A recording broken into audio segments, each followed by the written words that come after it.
Aku tuh dengar dari pepatah orang Arab yang mengatakan bahwa al waktu kasayf fa ilam tatahu koto aka, ya dimana waktu adalah pedang. Jika tidak kamu menebaskannya, maka ia yang akan menebaskanmu. Nah, di situ aku belajar bahwa waktu itu tidak akan pernah terulang. Makanya dari situ aku selalu berusaha untuk memanfaatkan waktu biar tidak akan menyesal di kemudian harinya. Ketika mimpimu belum tercapai, jangan ubah mimpinya, tapi ubah strateginya. Wow.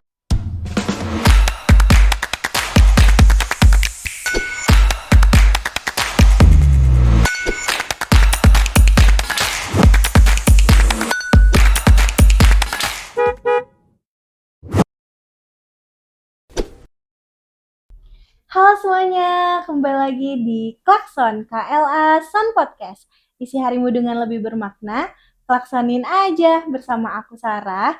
Dan pada episode kali ini aku nggak sendirian, aku ditemenin sama sosok inspiratif yang hari-harinya selalu diisi dengan kegiatan yang positif, penuh semangat, dan pastinya produktif banget. Langsung aja kita sambut Kak Bintang. Halo Sobat Klakson, hai Syara. Halo Kak Bintang, Masya Allah. Gimana kabarnya Kak? Alhamdulillah baik, kamu gimana? Alhamdulillah, hari ini pastinya aku semangat banget sih, karena mau ketemu kakak, mau ngobrol-ngobrol bareng. Masya Allah. BTW aku ada sesuatu buat kamu. Wah, Semoga suka ya. lucu banget, suka. Ih, repot-repot banget sih. Gak apa-apa. Makasih banyak ya. Sama-sama. Nah, jadi gimana nih Kak Bintang kegiatannya? Kan aku suka lihat nih di story Waduh. gitu ya, setiap hari Iya. updatean tuh ada terus gitu. Oke, kegiatan aku sekarang akhir-akhir ini itu aku kan lagi kuliah, terus aku juga lagi skripsian. Nah, aku tuh lagi ngambil data. Jadi kegiatan aku, mungkin kamu ngeliat kayak, ih, aku ngajar gitu. Iya, iya Iya, aku benar-benar. lagi ngambil data di sekolah. Nah, selain aku ambil data juga aku tuh ada bisnis kecil-kecilan. Wow. Terus selain itu aku juga ngajar karena kan aku pendidikan, jadi aku ngajar les lah. Nah, terus juga aku kemarin baru lengser organisasi.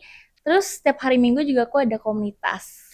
Wah, mantap sih. Padat banget ya Kak kegiatannya. Alhamdulillah enjoy tapi. Masya Allah. Kuliah jalan, bisnis juga jalan, organisasi sama komunitas juga. Wow, keren banget. Nah, Sobat Klakson pas banget nih ya. Karena pada episode ini kita bakalan sharing sama Kak Bintang, yaitu mengenai diam bukan solusi, ayo beraksi, 24 jam itu cukup. Nah, Kabin, aku manggil Kabin gak apa-apa lah ya. Nah, kakak tuh gimana sih awal mula ceritanya gitu bisa ngejalanin kegiatan yang banyak itu dalam satu waktu? Nah, sebelumnya aku sedikit cerita ya. Jadi aku tadi ngomong ya kalau aku tuh ikut yang namanya komunitas lantai atas. Jadi nama komunitasnya tuh komunitas lantai atas, tapi kita tuh biasa sebutnya KLA. Nah, di KLA ini awal mulanya aku tuh diajakin sama teman aku. Kata dia tuh gini, "Tong, ikut yuk," gitu. Apa? Ikut apa? Ikut komunitas hari Minggu. Wah, ada komunitas hari Minggu ngapain gitu. Belajar public speaking biar kayak ada temen aku yang emang dia tuh dulunya Bagus. KLA juga terus bagus banget public speakingnya. Masya Nah, karena Allah. aku awalnya tuh karena nggak ada kerjaan ya aku ya jadi kayak oke, boleh deh ikut gitu. Karena emang aku juga pengen public speaking aku bagus karena awalnya aku udah ngira aku udah bagus tapi Dan kayak, improve diri gitu iya. ya. Nah, setelah aku ikut KLA ternyata nggak public speaking doang, ada yang namanya kita tuh harus naik tingkat-tingkat, jadi tuh ada kelas-kelasnya. Jadi kalau misalnya kita baru masuk itu ada kelas fundamental, terus setelah fundamental ada kelas public speaking, setelah public speaking ada kelas MC, dan terakhir ada kelas entrepreneur. Wah, banyak banget ya Kak. Banyak banget. Nah, terus pas aku lagi di kelas fundamental, awalnya aku bingung kan, ngapain sih? Ada apa sih fundamental tuh baru banget ya, kayak fundamental tuh kayak nggak pernah kepikiran kan. Ternyata di situ adalah salah satu materi di mana materinya tuh namanya Stephen. Stephen tuh kayak biar kita tahu kita tuh pribadinya kayak gimana, kepribadian kita. Wah, menarik banget sih. Iya, jadi ada namanya di Steven itu ada sensing, thinking, intuiting, feeling, sama insting. Nah, kakak apa nih? Aku apa? Jadi aku tuh insting. Oh, kakak Jadi insting. iya, insting itu dia tuh dominan otak tengah, yang dimana dia tuh serba bisa. Jadi ketika aku tahu aku tuh serba bisa, setelah aku mempelajari nih kayak insting serba bisa. Gak mungkin dong gue hidup gitu. Gue serba bisa tapi gue nggak mau nih ngelakuin banyak hal, apalagi masih muda kan. Jadi ketika aku tahu aku insting gitu, aku jadi berani kayak ngambil organisasi. Aku kan kemarin sempat ditawarin jadi kepala departemen di satu organisasi. Wow. Iya, makanya aku tuh kayak aku pede aja deh, aku ikut. Aku mau coba. Kan insting sebenarnya bisa kan. Jadi Iya. aku mau coba nih. Nah, terus kalau misalnya yang jualan itu aku dapat dari kelas entrepreneur di KLA. Jadi aku melanjutkan bisnis aku. Karena di KLA pun kan ada kelas entrepreneur kan.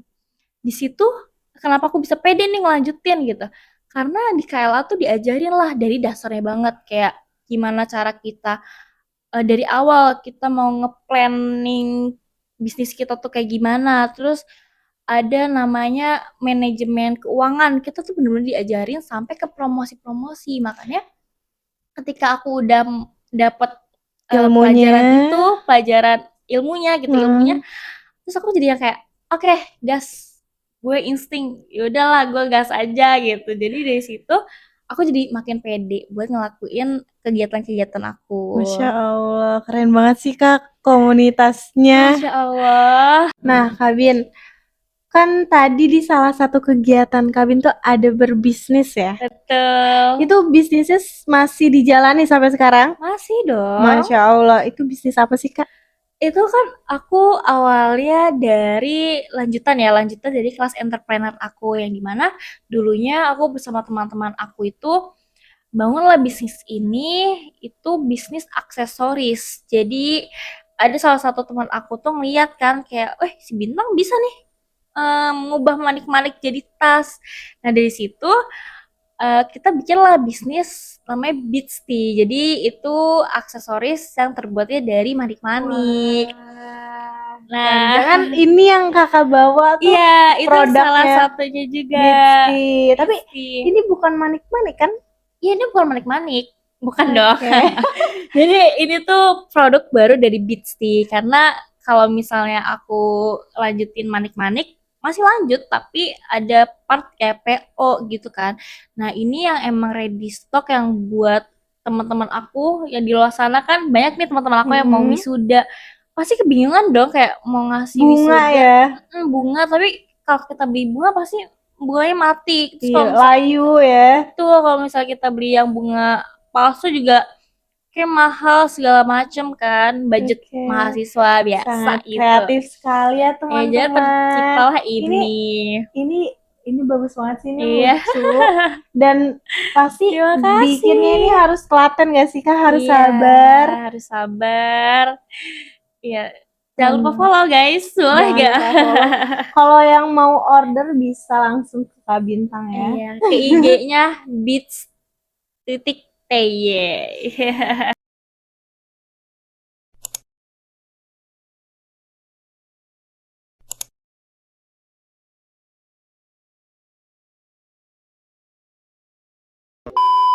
Oke Kak Bintang.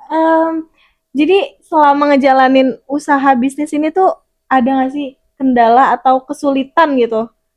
Kalau untuk kesulitan aku pribadi sebenarnya bukan di bisnisnya ya, tapi lebih ke semua kegiatan aku juga adalah kesulitannya di awal, yaitu karena aku ada skripsian, terus aku juga ada bisnis, ada ngajar.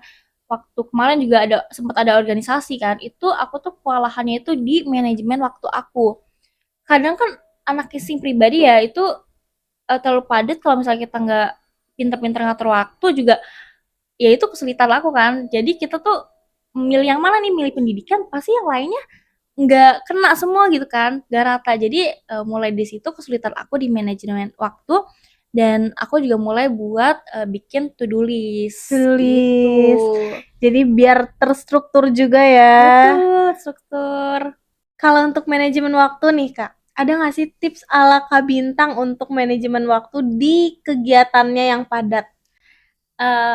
Buat tipsnya ya, tapi sebelum itu aku tuh denger dari pepatah orang Arab yang mengatakan bahwa al waktu kasayf fa ilam tatahu koto aka, ya dimana waktu adalah pedang. Jika tidak kamu menebaskannya, maka ia yang akan menebaskanmu. Nah, di situ aku belajar bahwa waktu itu tidak akan pernah terulang. Makanya dari situ aku selalu berusaha untuk memanfaatkan waktu biar tidak akan menyesal di kemudian harinya. Setuju banget sih. Kita tuh Iya. harus bener-bener memanfaatkan Betul waktu kan? sebaik Jadi mungkin. jangan sampai ada kata menyesal kayak wah Bener, gue nyesel nih bener, kemarin gak bener. ngikut ini, gak ikut itu. Harusnya gue berani dong gitu ya. Bener. Harusnya gue berani ngelakuin ini gitu. Coba Iya. kalau gue berani, gue pasti bakal kayak gini gitu gak sih? Bener. Itu juga kan kayak kalau misalnya kita nunda-nunda juga bakal nyesel kan. Nanti kalau misalnya nunda tugas gitu buat teman-teman klakson gitu. Kalau misalnya kita nunda nunda tugas sekarang, nanti besok pasti kita kejar-kejaran deadline dong. Setuju, karena kan kita juga nggak tahu ya Iya, kalau misalnya kita betul. nunda-nunda terus tiba-tiba pas kita ada rencana mau ngerjainnya besok misalnya, Iya. nggak taunya besok kita nggak bisa. Udah ada tugas lain. Iya, ada tugas lain. Nah, kalau misalnya tips sama trik aku itu biasanya aku tuh lagi make 2 metode, metode kuadran sama metode list jam, tahu kan yang kayak gitu? Nah, itu biasanya kalau yang buat kuadran tuh aku ngeliat dulu nih malamnya nih sebelum besoknya nih. Nah, aku lihat nih malamnya besok tuh ada agenda yang wajib banget nggak sih? Nah, biasanya kalau misalnya aku waktu masih kuliah, itu udah dong nggak bisa diganggu-gugat kan tuh waktu kuliah. Jadi aku pakai metode kuadran, yang dimana dibagi menjadi 4, yaitu ada kuadran 1, 2, 3, sama 4. Nah, di kuadran 1, itu dia tuh penting dan mendesak. Biasanya yang kayak kuliah, kerja, atau hal-hal yang emang wajib gitu kan. Nah, kalau yang kuadran 2 itu yang tidak terlalu mendesak tapi penting. Biasanya aku masukin lah kayak aku bikin ready stock buat bisnis aku atau aku buat deadline tugas yang masih minggu depan atau masih besoknya, itu kan gak terlalu mendesak banget kan. Nah, kuadran 3 itu eh, penting tidak terlalu penting tapi mendesak. Nah, kuadran 4 itu yang tidak terlalu penting dan tidak mendesak. Biasanya kalau tidak terlalu penting dan tidak mendesak tuh biasanya aku masukin kayak refreshing aku mau nonton ini, mau nonton itu, atau mau main game. Biasanya aku masukin ke kuadran 4. Tetap aku masukin kegiatan aku. Nah, kalau misalnya yang metode kedua itu biasanya aku pakai metode gabungan antara metode kuadran dan juga metode to-do list jam. Biasanya aku ngejamin gitu ketika aku besoknya libur. Jadi kalau libur kan kita masih luang waktunya kan, waktunya pasti luang. Nah, yang pertama aku pasti tetap pakai metode kuadran dulu. Nah, setelah aku pakai metode kuadran, aku kelompokin yang penting, yang nggak terlalu penting tapi mendesak segala macam. Setelah itu aku pakai metode list jam. Kalau misalnya kita waktu luang kan kayak masih bisa kita ngatur waktu-waktunya kan. Nah, biasanya kalau misalnya besoknya hari libur nih, jam pagi itu biasanya aku pakai buat aku jogging atau gimana. Nah, nanti siangnya aku mulai ke bisnis, aku ready stock bisnis. Nah, malamnya waktu aku organisasi itu biasanya aku pakai buat rapat. Tapi ya kalau misalnya udah pakai metode list jam gitu, kita tuh tidak boleh mengacak gitu loh. Kalau misalnya kita ngacak nih, misalnya rapat organisasi dulu deh, baru nanti ngerjain tugas atau ngerjain pesanan, itu pasti semuanya tuh bakal ngacak karena kita tuh harus tahu prioritas. Kita harus menjalankan apa yang sudah kita tetapkan juga kan. Dan jangan lakuin gitu. Buat teman-teman klakson juga jangan lakuin apa yang kita suka aja. Misalnya kita lagi suka organisasi terus pasti semuanya nggak akan kepegang kan. Nah, dari situ sih share gue tuh pakai metode kuadran dan juga to-do list jam. Oke, Masya Allah, tipsnya sangat bisa Masya Allah. dipraktekkan mungkin ya sama sobat-sobat klakson di rumah. Iya. Untuk yang banyak kegiatannya dan bingung nih manajemen waktunya gimana. Nah, kalau tadi kan bahas soal manajemen waktu nih Kak. Betul. Kalau sekarang mungkin mau tanya, kan kita kan suka ngerasa pengen ngelakuin sesuatu tapi akhirnya kita tunda-tunda Tunda, dan nggak bisa beres. jadi nggak jadi gitu Betul. kan. Itu gimana sih dari kakak sendiri gitu untuk cara menghindari hal tersebut? Nah, aku tuh untuk menghindari sifat yang nunda-nunda, apalagi anak insting ya, itu aku belajar dari KLA juga. Dia tuh ada yang namanya segitiga ekspresi, yang dimana di segitiga ekspresi itu yang pertama itu ada emosi atau perasaan. Nah, ketika kita sadar nih bahwa, kayaknya gue males deh ngerjain tugas, nanti aja deh, nanti sore atau besok deh, boleh deh, kayak masih agak lama gitu. Nah, dari situ itu kan perasaan negatif kan, perasaan yang menunda itu perasaan negatif. Yang dimana ketika kita tahu nih perasaan negatif, harus kita ubah dulu menjadi perasaan positif. Dan di situ biasanya aku cuci muka sih. Kalau aku cuci muka biar badan aku tuh lebih seger gitu. Nah, dari situ setelah aku udah menetralkan perasaan negatif itu menjadi yang lebih positif, yang aku bisa berpikir lebih jernih gitu. Langsung aku mikir nih, kalau misalnya gue nunda gitu, kayak kemarin dong, gue tuh pernah ya nunda nunda kerjaan, nanti ujung-ujungnya keteteran sendiri gitu. Jadi gue tuh mikir, di masa kemarin gue tuh nunda kerjaan dan pada akhirnya gue tuh keteteran sendiri gitu. Nah di situ kan gue udah mikir ya, kalau misal gue nunda pasti nanti gue repot sendiri gitu di akhir. Nah dari situ, dari memori itu gue langsung lah ngambil tindakan. Nah setelah gue udah melewati fase mengubah emosi gitu menjadi yang lebih positif, dan gue mencoba mengingat nih hal-hal yang kemarin kalau gue nunda, gue keteteran di akhir. Nah pasti kalau kita udah mikir kayak gitu, kita akan lanjut Benar-benar. lanjut nggak jadi nunda kan. Nah jadi itu sih aku selalu menerapkan segitiga ekspresi gitu. Wah, jadi tipsnya pakai ini ya, kendalikan emosi Kendalikan kita. emosi gitu. Oke, Kak. Jadi sebelumnya kakak tuh pernah kepikiran gak sih bisa ngejalanin semua ini? um, aku kepikiran sih, aku kan belajar di mapping juga kan di KLA, itu benar-benar dari tahun aku 2023 tuh aku ngelis kayak aku pengen ikut organisasi, karena waktu sebelumnya aku ditolak sama organisasi aku yang kemarin. Jadi sebelumnya ditolak tapi aku ditawarkan kan. Nah terus aku juga pengen bisnis nih, bisnis Bitsy juga aku tuh sebenarnya aku tulis sebelum kelas entrepreneur juga aku pengen banget ngejualin. Dan juga kalau ngajar ya memang ingin ngajar les gitu, les matematika. Nah itu aku belajar di mapping. Nah di mapping itu sebenarnya kayak peta impian kita, yang dimana impian-impian kita tuh kita tulis, kita curahkan gitu. Nah untuk yang kegiatan aku sekarang, mungkin dulunya aku menuliskan itu di mapping jangka pendek, jangka yang cuma 3 bulan. Walaupun terrealisasikan ya tahun depan. Jadi itu sebenarnya aku terpikirkan di sekarang sih. Dan di mapping itu membantu aku banget untuk mencapai tujuan aku sebenarnya. Jadi aku tulis nih semua impian aku, tapi awalnya aku kayak berdoa gitu, sama aku tulislah doa-doa aku, doa yang meyakinkan gitu, ya Allah aku mau minta ini, tolong kabulkan. Nah disitulah aku tulis di mapping, tapi ada doa dan biasanya aku tulis tanda tangan aku di bawah. Tuh. Oke, keren banget ya Sobat Klakson. Terima kasih Kak Bintang atas Aduh, sharingnya sama-sama. hari ini. Mungkin boleh kali ini pesan-pesan untuk penutup kita pada episode kali ini. Nah, untuk pesan-pesan buat Klakson, yang aku lihat tuh Klakson tuh banyaknya anak muda kan yang nonton. Nah, di sini jangan pernah sia-siakan masa muda kalian karena ego kalian gitu. Karena ego kalian yang kayak masih muda, wah ngapain sih kita punya kegiatan, jangan males-malesan. Nah, di sini aku mau ngasih, aku pernah dengar yaitu ada 5 Yang pertama ada bermimpi, yang dimana mimpi kita tuh harus tinggi-tingginya. Kita harus kita kasih nih impian kita tuh setinggi-tingginya. Nah, yang kedua itu bekerja. Nah, ketika kita mau mewujudkan impian itu, kita harus bekerja untuk mencapai tujuan itu. Yang ketiga yaitu belajar. Ketika kita sudah mencapai tujuan itu, jangan lupa kita harus selalu belajar gitu loh, untuk apa ya, untuk mengimprove kita lebih baik lagi. Nah, yang keempat kita harus bercinta. Nah, ketika kita sudah mencapai impian kita misalnya, tapi kita nggak suka nih sama kerjaan kita, kegiatan kita, itu salah. Kita tuh tetap harus mencintai apa yang kita kerjakan. Nah, yang kelima jangan lupa berdoa. Wah, Masya Allah. Itu tips dari Kak Bintang ya. 5 Iya, 5 bermimpi, bekerja, belajar, bercinta, dan berdoa. Nah Kak, mungkin untuk closing statement-nya. Oke, ada pesan, ada closing statement-nya ya.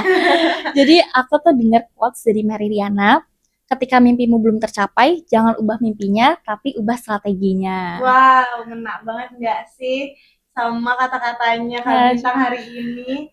Buat kita tuh makin jadi semangat dan ingat sama tujuan kita. Jadi bukan soal sibuk, tapi soal kita bisa merencanakan dengan baik dan punya tujuan yang terarah ya Kak. Betul. Oke Kak Bintang, terima kasih banyak. Hari ini sudah berbagi cerita, berbagi pengalaman, dan berbagi tips untuk kita semua. Semoga video ini bisa bermanfaat ya untuk teman-teman semua. Oke Sobat Klakson, sampai bertemu di episode Klakson berikutnya. Untuk teman-teman, tetap semangat, tetap bergerak, dan jangan takut untuk mulai. Dan juga jangan lupa like, komen, subscribe, dan share ke teman-teman kamu ya. Bye-bye!